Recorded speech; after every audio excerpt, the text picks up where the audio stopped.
कोई वो दो राय नहीं है। कार्यकर्ताओं के अभी तो मनोबल और उनकी बात कहीं ना जाए, कांग्रेस की जो स्थिति अभी उत्तर प्रदेश में है वो खड़े होने की स्थिति में इसलिए दिखाई दी क्योंकि समाजवादी पार्टी के साथ है, और राहुल गांधी अभी अखिलेश यादव को छोड़ेंगे नहीं। मैं जल्दी से शारिक के पास चलता हूं। शारिक, आपने भी कुनरकी पे कई रिपोर्ट्स दी हैं, आपको क्या लग रहा है? हाजी रिजवान वाला जो उन्होंने फर्जी वोटर वाला पूरा कांड हुआ मुरादाबाद कलेक्ट्रेट पे हम लोगों ने देखा, क्या कोई ऐसी गणित दिख रही है समाजवादी पार्टी को कि कुनरकी में खेल बिगड़ सकता है? या आप ग्राउंड जीरो पे कुनरकी में बीजेपी के लिए कितनी संभावनाएं देख रहे हैं? या ये वो सीट है जो मीरापुर से बीजेपी एक्सचेंज कर सकती है आरएलडी से? सारी संभावनाओं की बात की। पुष्कर जी, अगर बात करें मुरादाबाद की कुनरकी विधानसभा की, तो कुनरकी विधानसभा पर लगातार समाजवादी पार्टी की ओर से नेताओं के द्वारा दावा किया जा रहा है इस बार वो बहुत मजबूती से चुनाव लड़ेंगे और जीत भी कहीं ना कहीं जो दावे की सीट है, तो इस सीट पर 60% से अधिक जो 60% है वो मुसलमानों की संख्या है। तो कहीं इसी न इसी बात को लेकर लगातार ये दावे किए जा रहे हैं। लेकिन अगर बात करें तो एनडीए के द्वारा भी राष्ट्रीय लोकदल से जो है तुम्हारा अगर बात करें तो मुस्लिम प्रत्याशी की चर्चा काफी तेज चले। यूपी में सबसे पहले एकलौती यही विधानसभा थी जिस पर एनडीए की ओर से मुस्लिम प्रत्याशी को उतारने की इस बार उपचुनाव में चर्चा की जा रही थी। लेकिन देखना यह होगा कि इस बार किसे जो है चुनावी मैदान में उतारते हैं। वहीं राष्ट्र जो यहाँ पर आजाद समाज पार्टी के द्वारा अपने प्रत्याशी की घोषणा कर दी गई है।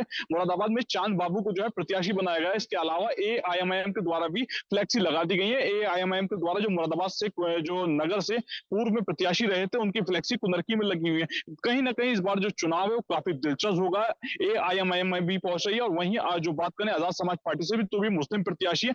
कहीं ना कहीं अगर ये लोग मैदान में उतरेंगे तो भाजपा को सीधा सीधा फायदा इनके पहुंचने से होगा। और एआईएमआईएम के द्वारा भी ये कहा गया कि हम यहाँ पर मजबूत है क्योंकि हमारा चेयरमैन कुनरकी में है। तो इस समाजवादी पार्टी के द्वारा भी दावे किए जा रहे हैं क्योंकि यहाँ से जियाउर रहमान बर्क के जो थे 1,57,000 वोट जो थे 2024 के लोकसभा चुनाव में उन्हें मिले थे। 57,000 वोटों से जो है भाजपा के जो प्रत्याशी हैं उन्हें जो है यहाँ से पीछे रहे थे परमेश्वर लाल सैनी। तो इस बात को लेकर भी लगातार समाजवादी के द्वारा भी दावा किया जा रहा है और जो राष्ट्रीय लोकदल है उनके द्वारा भी दावा किया जा रहा है अगर ये एनडीए के हिस्से में आएगी तो राष्ट्रीय लोकदल लड़ सकते हैं। पूर्व मंत्री हाजी अकबर जो है हो सकता है कि उन्हें जो है राष्ट्रीय लोकदल यहाँ पर प्रत्याशी बनाए। अब ये देखना बिल्कुल होगा कि कौन सी पार्टी यहाँ पर किसे प्रत्याशी बनाती है। जी, आजाद समाज पार्टी ने अब तक 5 सीटों पे प्रभारी का ऐलान किया है, उसमें कुनरकी है। आपको क्या लगता है कि चंद्रशेखर वहां खेल बिगाड़ने या बनाने की स्थिति में है किसी का भी? देखिए, अगर बात करें मुरादाबाद की कुनरकी विधानसभा की, तो कुनरकी विधानसभा में जिस तरीके से जब चेयरमैन के चुनाव हुए थे तो एआईएमआईएम के द्वारा इस कुनरकी की जो है सीट को जीत हासिल करी थी और असदुद्दीन ओवैसी के द्वारा कई जनसभाएं की गई थी। मुस्लिम वोटरों का रुझान असदुद्दीन ओवैसी की तरफ था। लेकिन अब ये देखना होगा कि इस बार जो लोगों से बात की गई तो उनका कहना है ये जो चुनाव है वो सरकार का चुनाव नहीं, उत्तर प्रदेश की सरकार इससे नहीं बदलेगी। तो कहीं ना कहीं जो युवा पीढ़ी है वो असदुद्दीन ओवैसी के साथ भी जा रही है और समाजवादी के साथ भी जाने की बात करें। और लगातार अगर बात करें तो भाजपा के जो जिनका नाम चल रहा है कि जो मजबूत जो प्रत्याशी जो संभावित प्रत्याशी माने जा रहे हैं जो ठाकुर रामवीर सिंह है उनकी भी मुसलमान वोटों में अच्छी पकड़ है। अभी हमने एक स्टोरी चलाई है जिसमें भारी संख्या में मुस्लिम समुदाय के लोग जो थे उनके साथ कलेक्ट्रेट पर पहुंचे तो वोटर जो प्रकरण था वोटर आईडी को लेकर जो वोट को लेकर जो पूरा प्रकरण हुआ था उसमें मुसलमान समुदाय के लोगों के द्वारा प्रदर्शन किया गया था और कार्यवाही की मांग पूर्व विधायक पर भी की गई थी। जी, ये बीजेपी का दावा ठीक है कि मुसलमान उसको वोट देगा, लेकिन 22 से लेके 24 और पीछे भी अभी उस तरीके से जुड़ा नहीं है। मेरे साथ पंकज चतुर्वेदी जी हैं। पंकज जी, जरा वीआईपी सीट्स का हाल बताइए। मिल्कीपुर, कटेरी और करहल। अनम्यूट कीजिए, अपने को अनम्यूट कीजिए। अयोध्या की जो सीट है मिल्कीपुर, अंबेडकर नगर की सीट, करहल की सीट, इन तीनों सीटों पे चीजें जो देखी जाए तो करहल की सीट समाजवादी पार्टी की जहां पे मुस्लिम वोटर 1 लाख से ज्यादा है और अखिलेश यादव की वो सीट है, तो मुझे नहीं लगता है कि वहां उस तरीके की लड़ाई है। दूसरी तरफ मिल्कीपुर सीट जरूर समाजवादी पार्टी की थी जहां से अवधेश प्रसाद चूंकि अयोध्या से सांसद बने उनके बेटे दावेदार हैं, यही हाल अम्बेडकर नगर की जो सीट है वहां भी यही स्थिति है। लेकिन उन दोनों सीटों की, अयोध्या और अम्बेडकर नगर की, बागडोर योगी आदित्यनाथ ने संभाल रखी है। उसके जो प्रभारी हैं वो है, इसके अलावा कई सारे मंत्री भी लगाए गए हैं। तो इस बात से आप सोच सकते हैं कि अम्बेडकर नगर और अयोध्या की जो सीट है मिल्कीपुर और करहल, करहल पे तो ब्रजेश पाठक हैं जो डिप्टी सीएम है, वो कानपुर की सीसमो के विधानसभा के प्रभारी हैं। तो मुझे नहीं लगता है इस करहल की सीट को छोड़ दिया जाए तो अयोध्या की सीट पे, हालांकि दोनों सीट समाजवादी पार्टी के पास थी, एक पे दलित चेहरा था, दूसरे पे ओबीसी जो लालजी वर्मा सांसद बन गए, उनकी बेटी भी दावेदार है छाया वर्मा। इन दो सीटों पे समाजवादी पार्टी मजबूती से जरूर लड़ रही है, लेकिन ये भी सच है कि उसकी बागडोर बीजेपी का जो उत्तर प्रदेश का मुखिया है, जो सरकार का मुखिया, उसने संभाल रखी है। तो मुझे जिस तरीके की चीजें हैं और जिस तरीके से मुख्यमंत्री ने मिल्कीपुर को लेकर के, आपने देखा होगा, दौरा किया, लोकसभा चुनाव हारने के बाद अयोध्या की सीट मुख्यमंत्री 1 महीने से ज्यादा नहीं गए, लेकिन जैसे ही बैठक उपचुनाव की तैयारी शुरू हुई और दोनों सीटों की जिम्मेदारी अपना ली, तो करीब आधा दर्जन से ज्यादा दौरा मिल्कीपुर सीट की कर चुके हैं। और कई सारी जब जाते हैं तो जनसभा भी संबोधित करते हैं, योजनाओं का उद्घाटन भी करते हैं। तो वो सीट कितनी महत्वपूर्ण और कितनी हॉट सीट है। हालांकि अवधेश प्रसाद, अखिलेश यादव ये बार बार कह रहे हैं कि एक बार फिर से मिल्कीपुर हरा करके बीजेपी को ये बताया जाएगा कि किस तरीके से दलित, ओबीसी, इन लोगों की अनदेखी की गई और अयोध्या की जनता, यानी जो लगातार ये हो रहा है, जो इंक्रोचमेंट हटाया गया, बहुत सारे और मुद्दे थे, रास्ते बंद किए गए, उसको मुद्दा बना रहे। लेकिन बीजेपी, अभी एक जल्दी ही कांड हुआ था, एक दलित लड़की के साथ रेप हुआ था, जिसमें एक मोइन खान नाम आया था, उसको जेल भेजा गया, उसको बड़ा मुद्दा अखिलेश यादव ने बनाया और उस मुद्दे को यहाँ तक कहा कि डीएनए होना चाहिए, डीएनए सैंपल गया, लेकिन उसका मैच नहीं किया। दूसरा आरोपी जो उनका नौकर था उसका मैच किया, उसके जरिए भी बीजेपी वहां पे सपा को घेरने की कोशिश की। लेकिन इतना तय है, उन दोनों सीटों पे मुख्यमंत्री के हाथ में बागडोर है, तो हम कह सकते हैं उन दोनों सीटों पे अभी भी भाजपा की सीट जरूर नहीं थी। लेकिन आज के डेट में जिस तरीके की चीजें आ रही हैं, जिस तरीके से सपा लगातार हर जगह से शिकायत कर रही है, मेलों को हटाया जा रहा है, जाति आधार पे नाम काटे जा रहे हैं, तो उस हिसाब से हम अम्बेडकर नगर और अयोध्या की जो सीट है मिल्कीपुर पे यही कह सकते हैं कि बीजेपी पूरी ताकत के साथ लड़ रही। समाजवादी पार्टी की सीट जरूर है, लेकिन बीजेपी ने बागडोर संभाल रखी है। सपा ने, हालांकि कैंडिडेट का नाम दोनों जगह लगभग में फाइनल है, और एक बार फिर से समाजवादी पार्टी पे जो आरोप लगता था परिवारवाद को, उसको दरकिनार करते हुए परिवार पे ही भरोसा रखा है, क्योंकि लोकसभा चुनाव में उनका बेहतर रिजल्ट परिवार को लेकर के आया, आपने देखा भी। तो आप पंकज जी, अब मैं दो छोटे सवाल। एक, बीजेपी ने पूरा अमला उतार दिया, इसलिए अब जनता जिता दे, तो 22 में भी तो थी अम्बेडकर नगर की एक भी सीट नहीं जीते, 5 की 5 सीटों में 0 थी बीजेपी, और 24 में तो इतना बड़ा जलसा कर दिया।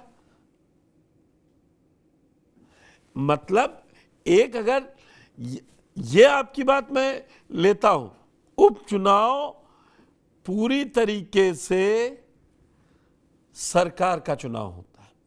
उसका उदाहरण है 2014 में 11, रामपुर और राजनगढ़, वो तो 22 में, हम 2014 में बता दें 11 विधायक बीजेपी के सांसद बने थे, आपको याद होगा, और 9 सीटें हार गई क्योंकि समाजवादी पार्टी सरकार में थी। 14 की लहर से अगर इस समय की लहर की बात करें तो बहुत अंतर है कि नहीं? चीजें अलग है, लेकिन जो आपने पहली बात कही कि उपचुनाव हमेशा सत्ता का होता है।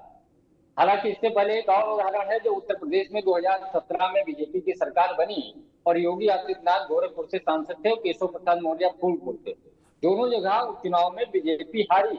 लेकिन इस चुनाव को लेकर के जो इस बार उपचुनाव हो रहा है, क्योंकि बीजेपी लोकसभा चुनाव में बड़ा झटका खाई है और हार की जिम्मेदारी एक दूसरे पे आरोप प्रत्यारोप, प्रत्याशियों पे आरोप, तो ये सब चीजें है। उसके बाद पहली बार ऐसा हो रहा है कि मुख्यमंत्री के द्वारा प्रभारी तय किए जा रहे हैं, बीजेपी के द्वारा तैयारी नहीं की जा रही है, संगठन से जिम्मेदारी नहीं तय की जा रही।